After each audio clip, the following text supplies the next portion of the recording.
For session number 4, in our final panel, we'll be discussing voluntary carbon market strategy, implementation, and governance. This, like the last section, is something that's got a lot of detail to it. A broad array of issues are presented for corporate leaders, including stakeholder sentiment, overall sustainability strategy, organizational design, and reporting. And maybe if our panelists are feeling bold, they can make some predictions about how these markets might change in the future. So our panelists for this session are Marie Hatch, Mark Phillips, and Danny Cullenword. As they fire up and join, I will offer their bios here. Marie is a licensed CPA and director of ESG and non-financial reporting at PricewaterhouseCoopers. She supports corporate clients in creating and sharing their relevant ESG stories with transparent and reliable ESG reporting. With the increasing scrutiny around ESG and climate-related information and claims, Marie works with clients to enhance reporting through the pillars of people, process, and technologies. Building trust and efficiencies in carbon accounting has been one of her main focuses over the last 15 years. Danny, if you want to turn on your video, by the way, you can. And I think we're still waiting on Marie and Mark, so I'll read the intros slowly, and hopefully they'll join us by the time I'm done. And if not, then Danny, you can just wax poetic until we have them. Mark Phillips is Chief Marketing Officer for Sustainability at McKinsey, where he focuses on scaling green businesses, in particular around carbon removals, as he leads the McKinsey partnership with Frontier. He has broad digital experience in marketing, digital product service design, mobile, and e-commerce in sectors spanning entertainment, telecom, retail, automotive, commercial, aviation, and startups. Prior to joining McKinsey, Mark had the enviable job of being Chief Marketing Officer at Beats Music, which I'm sure is an interesting story. Dr. Danny Cullenword, our sole panelist so far, is lawyer and climate economist working on design and implementation of scientifically grounded climate policy. He is the policy director at Carbon Plan and a research fellow at American University's Institute for Carbon Removal, Law, and Policy. Danny previously held research appointments at UC Berkeley, the Carnegie Institution for Science, and Stanford Law School, where he taught courses on energy and climate law. His book, Making Climate Policy Work with David G. Victor, is a discussion and criticism of the political economy of carbon markets. Danny also serves as vice chair of California's Independent Emissions Market Advisory Committee and as a member of the Bay Area Air Quality Management District's Advisory Council. All right, fabulous. So looks like we're still waiting on Marie and Mark. We'll give them a couple minutes and send some emails in the background. But thank you very much, Danny, for joining us, and sit tight. Sam, would it help for me to say a few words to kick us off, or do you want me to wait off? Absolutely. Yeah, absolutely. Well, thank you for the chance to be here, and I'm really excited to join my colleagues in discussion around some of the governance issues in the carbon markets. And I think it's an exciting time to be talking about these issues because we have, as I'm sure your earlier speakers alluded to, significant regulatory developments with corporate disclosures. I think there's a lot of attention to formalizing how leaders at the corporate level are interacting with the space. At the same time, I think there's also fundamental movements in the carbon markets and a much overdue discussion around credit quality and the types of activities we want to finance and support. So there's a lot going on, frankly, and it's a very rich and exciting time to be thinking about where we're going next. So I'm very much looking forward to the conversation. Over to you, Sam. Perfect, thanks. And I've got an email from Marie. We're sorting out her Zoom right now, and Mark as well. So sorry about the delay, everybody. And I don't know if it makes sense to wait another minute or two, or if you have any opening remarks about, the bullet number 1. We've got our agenda. I hate to put it all on you, but certainly if there's anything more that you want to say to frame our discussion for the next hour, that'd be appreciated.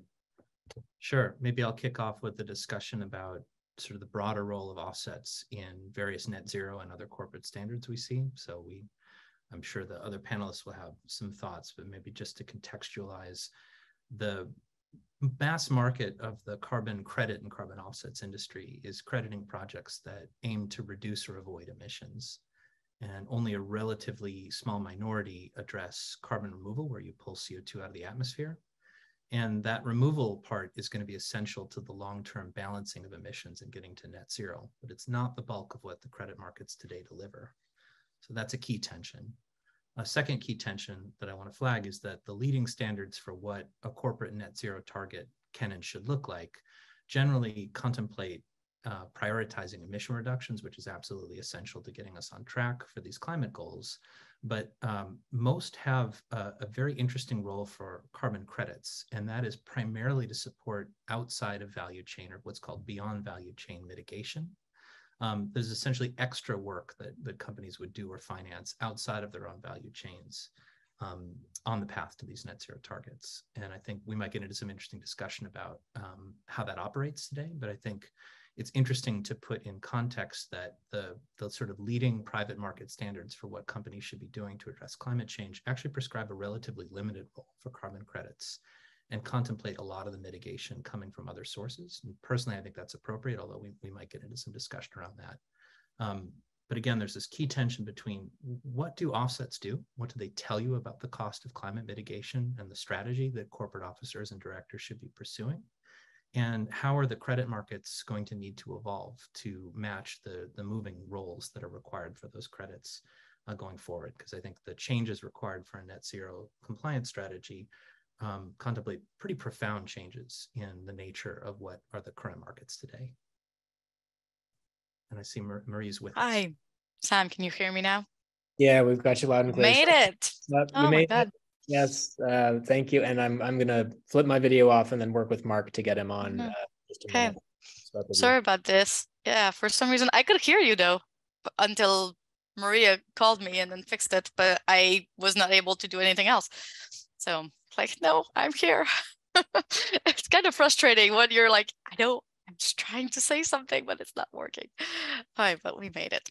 Cool. Well, nice meeting everyone. Sorry for this this mishap. Technology, it's not always easy. So let's see if I managed to get Mark in, but maybe Danny, we can start this kind of just discussion very informally, right? And start by addressing one of the point that you made around, I think I got you about where when I rejoined, right? But about standard setters and market, right? We have leaders in this, and then we have companies that are, let's say, very excited about offsets, right? And what they can do with them, but there's a bit of a clash between those two in terms of how are we going to make those ideas, right? Innovative ideas acceptable, right? So maybe you could get us started there and see how you're seeing that from your point of view of how the markets are evolving, how the standard setters are evolving. That'd be great. Sure. I mean, well, one just big picture observation to make is if you want to buy a mass market carbon credit today, it's very cheap. It doesn't cost very much. And that's even with all of the excitement of the last year or so, when there's been a big run up in purchasing and frankly, an increase in market prices. But if a buyer is indifferent to credit quality, prices are a couple of dollars a ton. And I don't think that represents particularly anything real right now. And I think it's a really interesting question as to what that means for corporate strategy for cutting emissions. And I think one of the great challenges we're dealing with is the things that deliver services like permanent carbon removal, where I know Mark will have lots to contribute. They're very expensive today. And if you tried to do offsetting activities at the volumes and price points contemplated by those services, first of all, there's no supply to do that. And second, nobody has the budget today to do it. So I feel like we're trapped between kind of two problems, which is that you can interact with a legacy mass market that's pretty low quality. And I think the standards have generally said we don't want to see too much of that.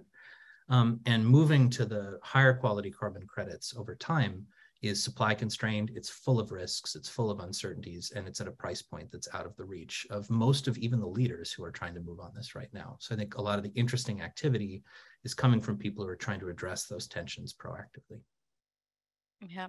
Hi, Mark. Good job. You made it too. I made Was it. it easy? Technology works eventually, so it's good. We made it. No, the two of us were struggling. So Yeah. So well, thanks for joining. Right. We just started with Danny like 2 minutes ago, talking about kind of certain of the challenges and the differing kind of strength, right? Pulls of the standard setters and the companies and where this is going, right? And all bringing it all together from a market perspective and pricing. When we chatted last week, you were also referring or looking at the supply aspect of it, right? So of course, price and supply are closely linked, but maybe you can get us started on that part of the supply and some of the investigation that you've done. Yes, absolutely. And apologies for joining late, but great to be here. I think the area I particularly go deep in is actually on the carbon removals piece, as Danny mentioned, and that's probably the most nascent area really of supply. And I think Frontier is saying that we cumulatively done 10,000 tons globally so far, and we need to get up to at least a billion tons by 2030 and up to 10 billion tons potentially by 2050. So I look at some areas of the market and go, it's incredibly nascent. And I think it's Danny's point, it's also incredibly expensive sometimes. It's not untoward to be $1,200 a ton. Whereas if you look at some of the sort of lower quality nature-based solutions, can be down to $2 a ton. So we're buying the same thing. We're buying a ton of carbon. There's definitely got to be some evolution there. I think the overall piece is that we are seeing at the moment that there is effectively a lack of transparency within the actual supply in the market. And despite the there's a number of obviously different sort of quality standards and verifiers of this, but there is the price disparity is very clear that sometimes there are some things which are too good to be true. Price is too good to be true. And then there's areas which really need a lot of help and a lot of development, where people aren't buying on a price per ton basis.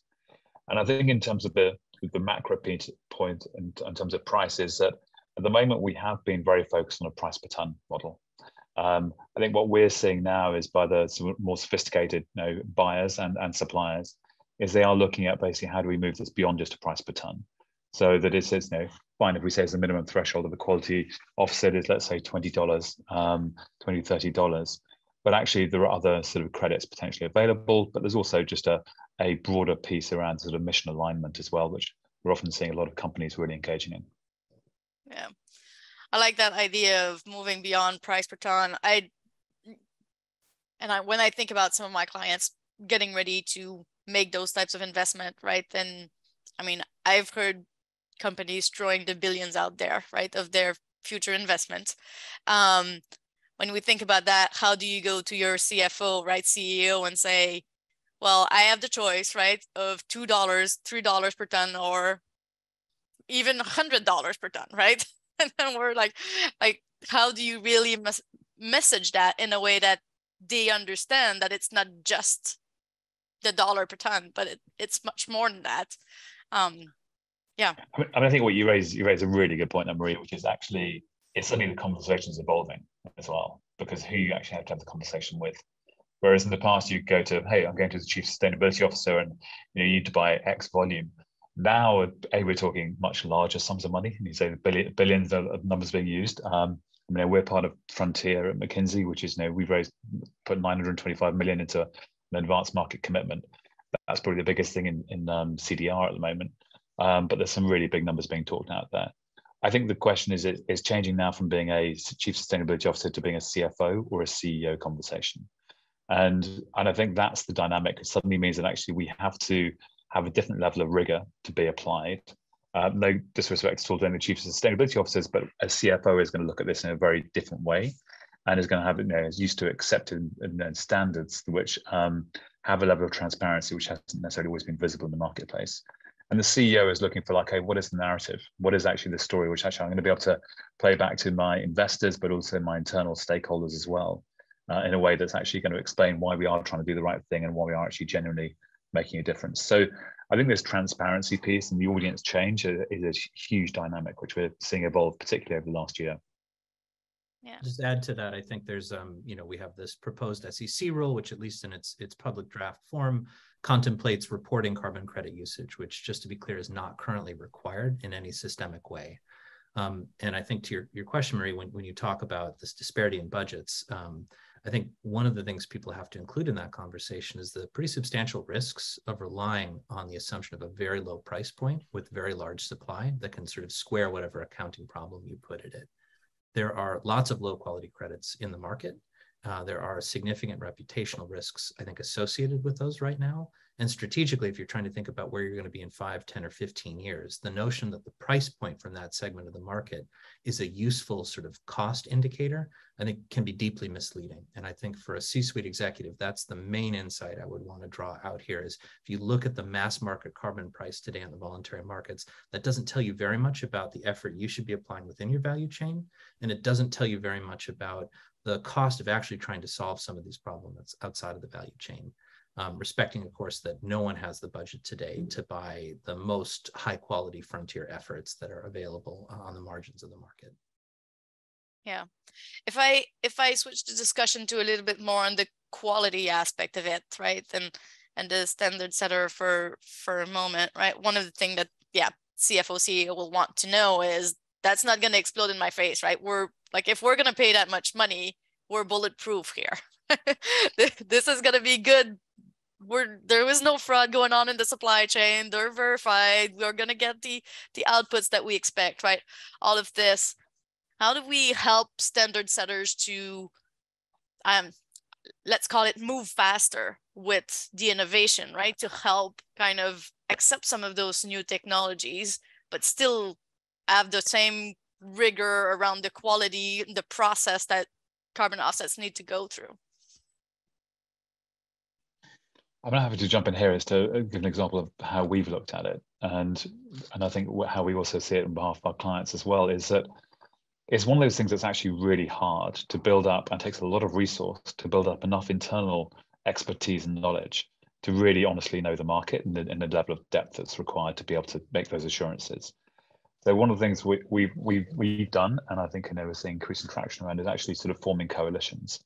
And this is one. So we did one with Frontier. So it's McKinsey, it's Meta, it's Shopify, it's Stripe, and it's Alphabet. It's some significant players that have done a lot of sort of pioneering work in the space. But the point is that actually together we have a much larger voice. Together we are actually able to have a much more rigorous standard. It is also, and frankly, honestly, in some ways, that there is an element of de-risking it as well. We all agree to it. We're all going down together, as it were. But I think it's more we can actually achieve much more impact together. And this is an evolving space. This is something where these standards are going to evolve. I mean, for example, if I look at, a lot of the ocean removals credits at the moment, there's a huge variety in MRV and how these things are being judged. And frankly, the whole MRV space is evolving dramatically there as well. No net harm and what that really means. It has lots of different interpretations just geographically around the world. So we think there's actually a real value here to actually taking a more collective approach. We're seeing that working really well. We also think that those coalitions are still relatively nascent. There's a few at the moment. I mean, the First Movers Coalition would be another one to call out. But there's a lot of scope in the market for that to happen. I think the challenge on the broader piece is that something like CDR, natural removals, it's actually relatively easy to do that because it's fairly nascent and there isn't actually that much. I mean, there's not that much supply, honestly, and there's not that many buyers. It's much harder when one looks at actually the offset market, looking at a much bigger, broader system with a lot more players in it, and frankly, a lot more disparity of supply as well. So I think this more collective approach is definitely my first port of call. I broadly agree with that, and I'll just flag, I think we have a kind of a bifurcated problem right now, which is that you have a very small number of carbon offset registries, which are the voluntary standard setters. Verra has a 2/3 global market share. You add in 3 or 4 more, you get to 90+% of the market very quickly. It's a very concentrated market. And that market, the volume it puts out is primarily in forest credits and renewable energy credits. That's like the bulk of the market. And so one of the interesting tensions I see when I look at carbon removal is the nascent efforts where I'm hopeful there's potential for much higher quality outcomes. They're currently operating largely outside of the third-party registry standard structure today. And a lot of the activity around quality control and contracting is happening through private buyer consortia. I think it's been very productive and has moved the quality conversation faster and farther than I've seen it anywhere else. Conversely, the registries, I think, are in a very difficult position because the bulk of the product they offer is in what I'll call lower quality market segments. And there's an enormous amount of defensiveness and posturing around maintaining those legacy markets and contemplating marginal shifts away. And the one sort of bright area I see, there's a couple of areas in the legacy carbon registry world where I think people are trying to figure out higher quality forest credits. That is currently being thought of through some of the registry systems. But for most of the carbon removal activity, that's happening outside of those established players. And so you have a bit of a chicken and an egg problem, which is if you're concerned the incumbents aren't doing a good job with quality, you can move farther and faster outside of that system. But eventually you're going to have to build in compliance structures so that a random person talking to a random CFO can say, you've got this, don't worry. There's something, there's somebody else who's taking that risk on reputationally and otherwise. So there's quite a bit of work to do, but I do think you can't solve that problem without thinking about the position of the incumbents in relation to the new entrants. Okay, we got a question. So give me 1 second. I'm going to read this. How do you, I like to sprinkle question. I don't want to wait until the end. So they're usually they're timely. So how do you expect the voluntary market, so in dollar spend, right, to be affected if we enter a recession next year? And how can companies continue to justify those expenses as we're dealing with this market environment of recession? Mark, do you have thoughts on that? I mean, I do. Danny, you go first, and I'll jump in soon. I'll just say, I mean, a recession is obviously a bad thing from the outlook of the amount of money people are spending on this. And I think a key tension with the carbon markets is it money that's being spent on within value chain mitigation or outside value chain mitigation? And I think there's a lot of signals that suggest outside value chain or beyond value chain mitigation is a major direction. That's also the application you think would be most vulnerable in challenging macroeconomic circumstances. So that's just one observation to make. I think the other thing to make here is that the risk of transition is not going away. And so the idea of keeping your eye on the ball and trying to find a strategic point that is resilient to macroeconomic cycles, that's going to be really important for 5, 10, 15-year planning. So by no means would I expect, a massive surge of money to come in if there's a recession, but I think there are strong strategic cases to be made to engage thoughtfully, even in a downturn. But I expect things will probably be much less exciting in a downturn. Mark, what do you think? I mean, I agree, Danny. I think the challenge on this is that the short-term approach is going to, frankly, kicking the can down the road is actually going to create challenges further down the line. So there are enough, public commitments now to net zero policies, and now achieving that is incredibly hard. And we all know that actually reduction is the most important thing here, and we need to reduce emissions as a primary goal. At the same time is that a lot of these things that we know that, even if you get to, as reduced as you possibly can, just due to practical things like limitation of sustainable aviation fuel, if you're traveling at all, you're still going to have a carbon footprint. And so you're still going to need to find some way to actually offset that footprint. Now, it is nascent in some of these markets, but and there are challenges in some of the areas of the market as well. But actually getting high quality, reliable supply, having those partnerships which can actually really operate on a long-term basis. I mean, I see it in carbon removals, particularly where a lot of the suppliers are looking for 10-year offtake agreements. So they don't want a 2 or 3 year offtake agreement. Anyone that's trying to offer a 2 or 3 year offtake agreement, they're just not going to get access. Now, at the same time, what you also see is that the nature of that market scaling up is there isn't going to be much around later this decade. So if you're not actually getting involved in it now, then trying to jump into the market at a later stage is going to create some real challenges. So I think the caution that I have when I'm talking with my clients and then listening to what they're saying to me is that absolutely, recessions are always tough, and there's always some really hard decisions that need to be made. Investing in the down cycle, though, does actually produce outsized returns. There's enough proof over the years to actually show that's the case. I think looking at the carbon markets, it's honestly going to be the same thing.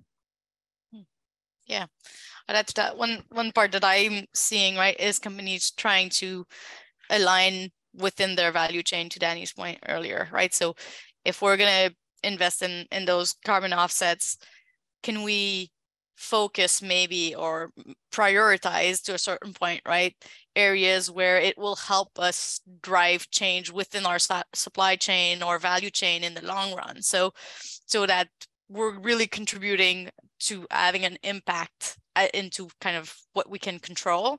So that's one piece that helps with the discussion of we're not just planting trees somewhere. That's a very cliche thing, right? But think somewhere that doesn't really have a link with our operations, but you're kind of touching that, hey, this is our business resilience that we are building here. Can help the discussion as well. Yeah. And I think maybe just to build on that point as well is that, I mean, the other part of this, large part of this also is frankly is the internal narrative as well. And I think that, you know, for companies that are increasingly have workforces that are more mission driven or purpose driven, I think, you know, showing variability in the mission and just the sort of wobbling, should we say, in that mission, that's pretty off-putting for a lot of people as well. So we still have a constrained labor market. We still have a lot of competition for really good talent. And thinking about what is that internal stakeholder engagement that needs to happen, and making sure there is the consistency in that as well. I think it's also critical as we think about this. Yeah. So, well, I feel continuing a little bit on that vein, kind of how do we actually like select the right mechanism for us, right instrument for us? We got a question about carbon avoidance, right? And offsets related to avoidance versus removal. Maybe with the recession in mind, but just in general, right? Where the world is going, do we think that this market is going to change or at least evolve differently than the removal aspect? I think that's absolutely going to evolve differently. If you fast forward to where we're trying to reach global conditions of net zero emissions, which is the point at which we start to stabilize temperatures, right? That's just like the beginning in some respects of addressing the climate problem. There's kind of no value to paying somebody else not to emit and taking that credit and justifying your own pollution. You can't do that. We can't all do that to get to our long-term goal. So we know over time that mechanism where you're using those credits to compensate or justify for emissions, we know that's going to go away over time, which isn't to say the kinds of activities that are being financed aren't worth being financed. Or that this can't move to what's called a contribution model, where somebody's claiming the effort rather than claiming the tons in an accounting ledger. But I think that's a pretty profound shift that's coming. And I also, if you look very closely at the activities in the avoided emissions camp, again, the bulk of the market is in renewable energy credits, where I think, frankly, we have no business selling offset credits for like the cheapest supply of energy on the margin in the world. I do think that can and should go away. And then you have forest sector issues, where what we're really talking about in a lot of ways is preventing tropical deforestation, which is absolutely essential. But it's not clear to me exactly how to fit that particular credit type into a net zero world, other than as a form of public policy and private philanthropy. And I think that's really, really important. But I guess in the long run, we're going to need to see people switching to removals if we're going to take net zero seriously. And the question is how fast that happens.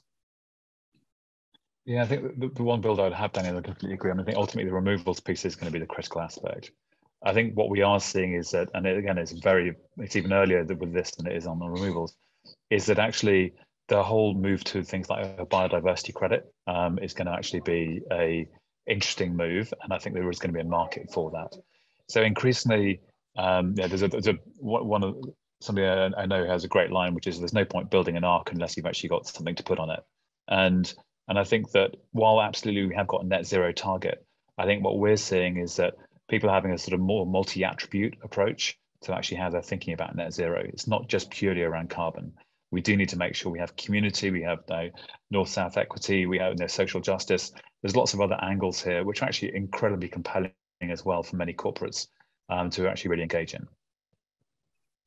That's a very interesting point, because right now we're kind of dealing with the emergency of climate, right? But the world is much broader than just climate when we're thinking about all of the challenges that we're facing. Climate is a piece of that, right? But there are other ways to solve different problems. And the previous panelist was talking about complex problems and complex solutions, right? Carbon is not just a siloed thing that once we address that, then all of a sudden everything is easy to move forward, right? Very interesting. Thank you both for your response there. Sorry, we have started addressing a little bit of those, the last one, and then I want to bring us back onto more of the regulation, the different regulations that are happening. But we had another question around how do you perceive the skepticism and hesitancy toward ex-ante credits by offset buyers? I have some thoughts here, Mark. Is that okay if I jump in? Yeah, you jump in. I think this is a really great question, because I think ex-ante crediting, I personally have some really deep concerns about, and I'll give you an example of how that can go south really quickly. On the other hand, I think some of the most interesting new things that are happening in carbon markets are essentially ex-ante, or at least people are basically developing and financing and doing the off-taking agreements for projects in ways that look like ex-ante crediting. So in the sort of negative situation, let me give you an example of something that I think is really problematic. One of the registries will issue you as sort of advanced ex-ante credits if you start a project, say start a reforestation project. So you say, I've planted trees, let's say in Eastern Washington state. Therefore, you should give me credits for the next 100 years of their growth and carbon sequestration. That's a form of ex-ante crediting that exists in the market today, and I will tell you is a very bad idea, because in parts of Eastern Washington where some of these projects are being developed, you have like pretty close to like 50 to 100% chance those trees are going to burn down in the next 100 years. So the idea that we should be giving ex-ante credits in fire-prone areas without a really careful thought process around that risk management is like borderline accounting fraud. Conversely, the same types of thinking forward and planning is what's required to finance interesting direct air capture projects, or some of the novel and interesting approaches to doing dynamic baselines with forest carbon credits, where we're really trying to up the bar on the quality discussion in those markets. And in those conversations, a lot of the procurement discussion looks a lot like ex-ante crediting. It's individual buyers or consortia of buyers thinking about long-term offtake agreements. So I want to both raise some serious red flags around some of the ex-ante practices that are out there. But it's not the fact that people are trying to move early that's concerning. It's about whether or not the underlying activity is sound, and whether the buyers have adequate capacity and expertise to navigate those risks. I don't think mass market ex-ante crediting makes a lot of sense. But when I meet people doing really interesting work in this space, I often find they're thinking about essentially the frontiers of project development, and it looks a lot like ex-ante crediting at a certain level. Yeah, and to build on that, Danny, I think what's interesting here is also worth clarifying. I've mentioned Frontier a few times, and you just mentioned them as well, is that the difference between the sort of ex-ante credit versus the advanced market commitment. And I think what we've started with Frontier, which is effectively taking the vaccine model of saying, okay, if you build this amount of capacity, we'll buy it. And it's not an investment. A lot of people think, things like Frontier as FMC as an investment fund. It's not an investment fund. Effectively, what we're doing is there's a certain amount of pre-purchasing that can happen at a small limited level. Effectively, think of it like it's almost like a seed capital piece. Obviously, it's got a slightly higher risk profile, but the majority of this money, if you're spending billions of dollars, is in offtake agreements. And these are offtake agreements which are paid on delivery. They're not paid up front. There are certain milestone payments that are possible before then, but the majority of this is going to be really a longer term offtake agreement. The point of this is actually to say, rather than paying for credit up front, what we actually want and what we actually need is we need a healthy, diverse ecosystem which has enough supply. And if I look particularly at removals, we all know that removals market is going to be enormous. I mean, IPCC is saying 6 to 10 billion tons. So when we are so far off the pace in that at the moment, it's going to take time to scale up to actually get to that level. What that's going to need is our capitalist ecosystem, which works exceptionally well. We've proved we can do this in things like renewables already. We've managed to scale that. As you say, it's now cheaper than actually normal coal or gas-powered electricity, use solar. But at the same time, we've got to do it 4 times faster than what we did with renewables. And so we are looking at, there's an interesting evolution at the moment of this new types of market mechanisms, which actually can drive and build scaled delivery and supply and demand, frankly, but scaled supply, which will actually help these markets to really be truly vibrant. Great. Yeah, very interesting.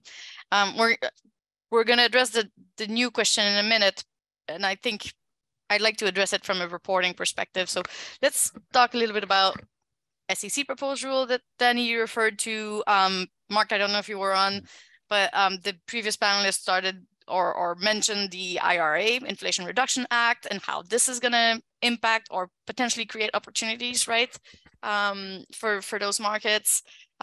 European rule, like all of those carbon disclosure rules that are happening now. We mentioned, so SEC doesn't say that you can't use offsets, right? You need to present them separately, but doesn't mean that you can't use them.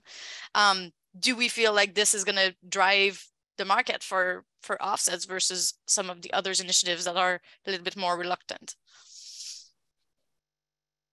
I guess I don't know exactly what to think about it. I think it's a really important development if that's included in the final rule, because currently the registry systems, the voluntary market infrastructure doesn't actually record complete information as to who's using credits. So that's kind of opaque right now, to be perfectly honest. So on the one hand, highlighting it, talking about it, you could tell a story about how this will create interest and demand. I think there also is a lot of reputational risk involved. And if you take the view, as I do, that there's an enormous credit quality problem in the mass legacy markets, focusing attention on this problem doesn't necessarily make people want to engage in more transactions in that particular space.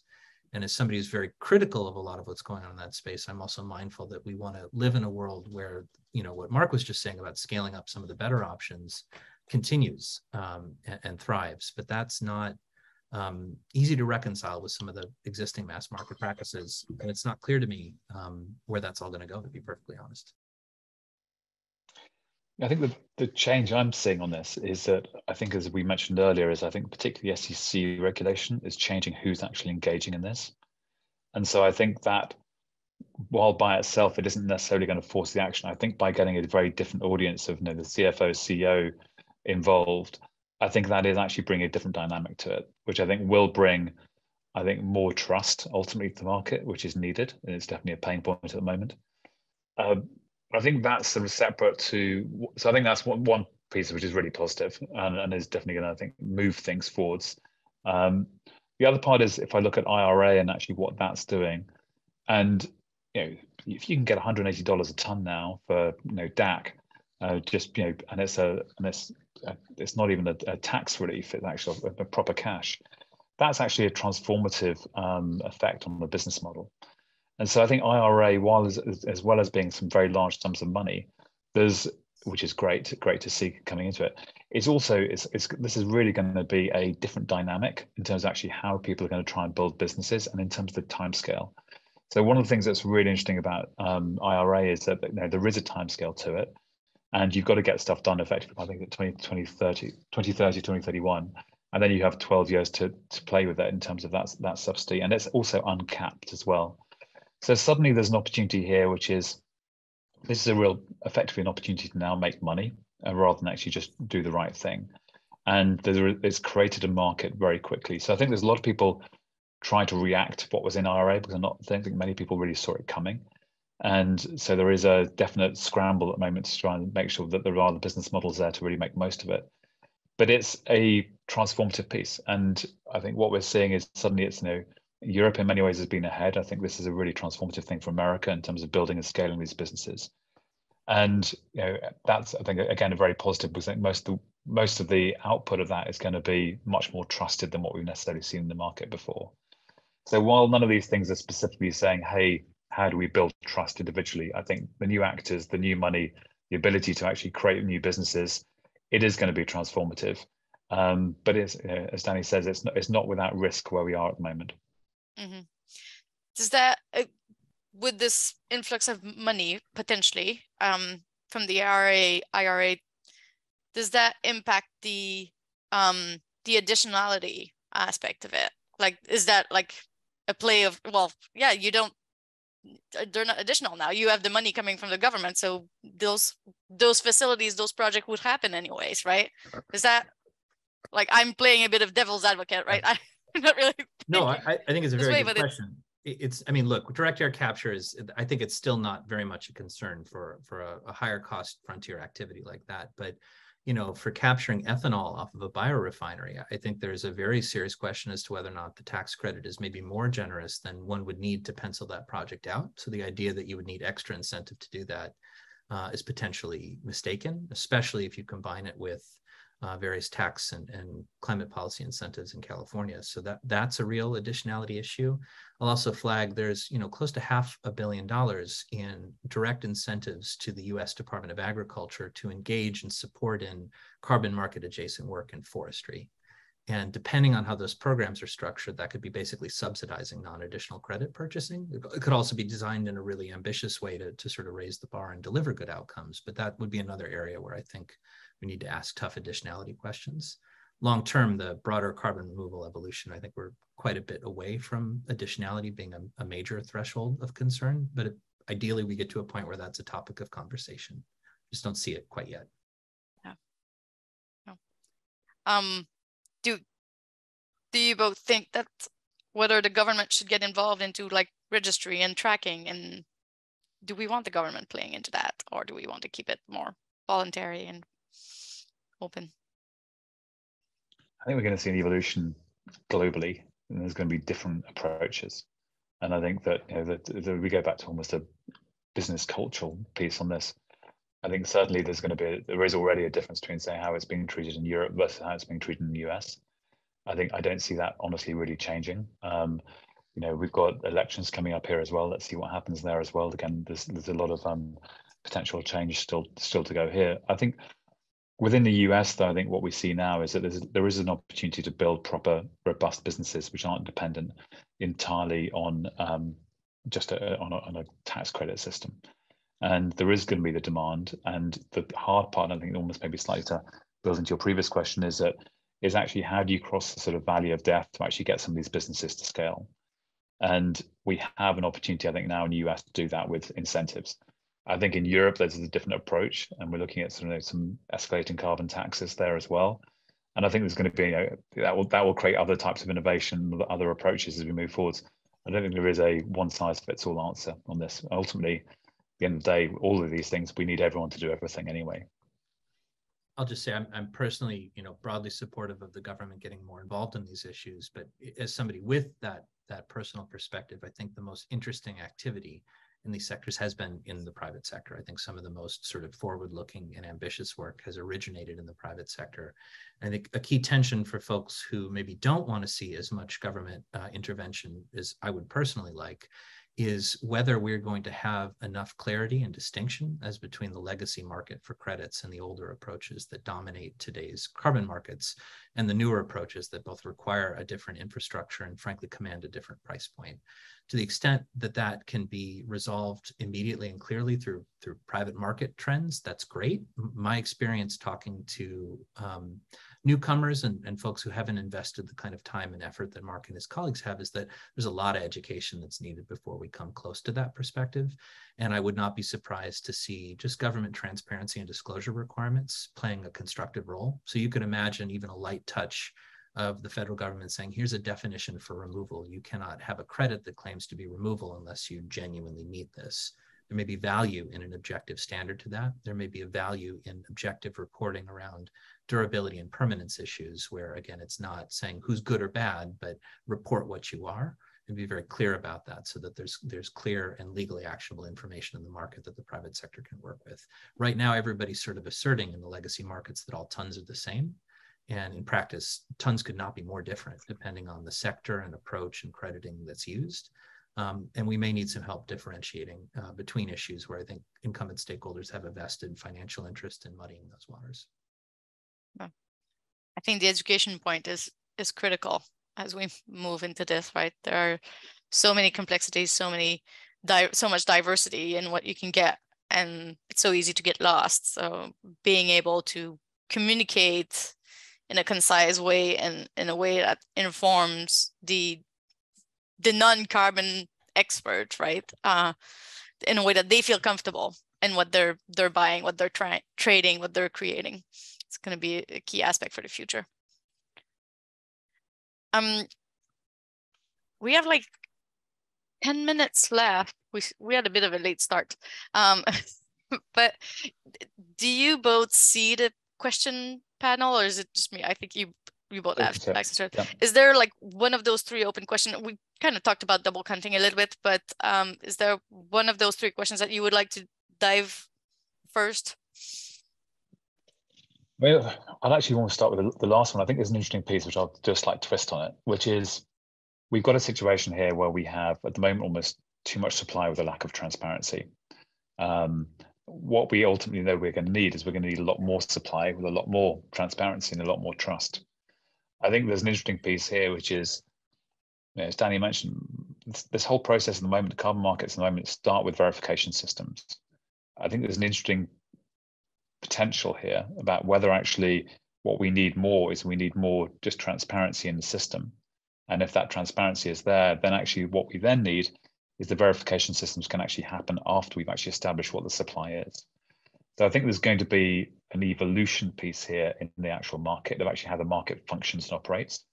I think we're very constrained at the moment by starting with a verification system, and frankly, a limited number of verification systems, which don't always have the complexity or reflect the complexity of some of the MRV challenges which are faced in different, particularly some of the smaller sectors. So I think that's actually where I'm quite excited by looking for what are going to be some of the new models that come in. And I think particularly with the private industries, how do we actually create those and support those? And that's part of where I think as a private industry, we can actually really move things forward in a much faster pace than what some of the government organizations can do. So I think that would be, maybe Daniel, if you have to put in that too. Yeah, I think it's really interesting when I look, and again, I'm very much a critic of the incumbent structure. When I look at what the registries do to evince the compliance to their standards, I think it was performative compliance. There's mountains of paperwork generated. Very little of it is text readable, machine readable. Very little of it spits out the technical information a consultant or analyst would want to use to systematically evaluate the quality or conditions at a project, despite most of these credits being issued to projects under relatively standardized market structures. And that, I think, evinces a broader problem about what's going on in those voluntary markets. And exactly as you said, Mark, I think for the kind of newer activities, what I'm excited about is there's sort of a tendency toward radical transparency. The flip side of that I think is just important to be mindful of is if you are reporting to a CFO or a chief sustainability officer and you say, hey, let's try this new thing, the fact that there aren't sort of established third-party standards, I think, is a risk for some people. But I am very much persuaded that the sophisticated buyers are moving farther and faster with that model. Mm-hmm. And I think codifying what you want to show after proving that it can be done, rather than the conventional legacy market approach, which says, do you want to earn a forest credit? Here's all the different ways to do it. I think that's going to be more successful. One last thought on this point, just to drive it home. I worked on a soil carbon offset protocol at one of the major registries. And as is common in a lot of these protocols, they define different methods and approaches. And then they do what has been referred to as future proofing. They say, or you can use any alternative method subject to our approval. So now what does this protocol tell you as a buyer? If you say a project comes to you, say, oh, please buy my credits, they're issued under this protocol or this methodology. You can't say very much as a buyer about what that methodology guarantees when there are clauses that say that the registry can basically change the rules at any moment to any future condition.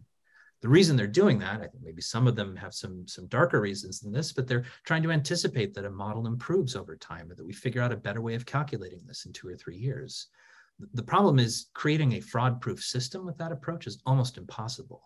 Whereas what I sort of heard Mark articulate and resonates with my experience is if we can show how to demonstrate the things we want to do at scale, we'll be able to have a much clearer conversation about what you would be looking for from a third-party system to give confidence to the CFO or the chief sustainability officer that really everything's in order and everybody's figured this out. Leading with verification can sometimes raise these intractable governance questions that I've seen go south in private sector contexts before, appreciating that if we want to move faster outside of a government context, we have to be able to prove it at the end of the day, but maybe that comes second rather than first. Yeah. One of the question kind of triggers me a little bit, and in a good way. Blockchain and similar technologies. How are we seeing that in the carbon market? Is there a role for blockchain? How can this help? I'm indifferent to whatever accounting ledgers people use. I think that the issues that a blockchain technology can solve are not the issues in the legacy carbon market. Trust has to do with the quality of the standards, not the integrity of the ledger. I think it's an almost irrelevant conversation. Without objecting to somebody who does it on a blockchain, the question is, what are you doing? And I don't think blockchain addresses any of the problems we've talked about without foreclosing its inclusion in the solutions. Mm-hmm. I agree with Danny. I think that the issue we all have on all of this is trust. And I think by putting something on a blockchain doesn't actually make it any more trusted in that sense.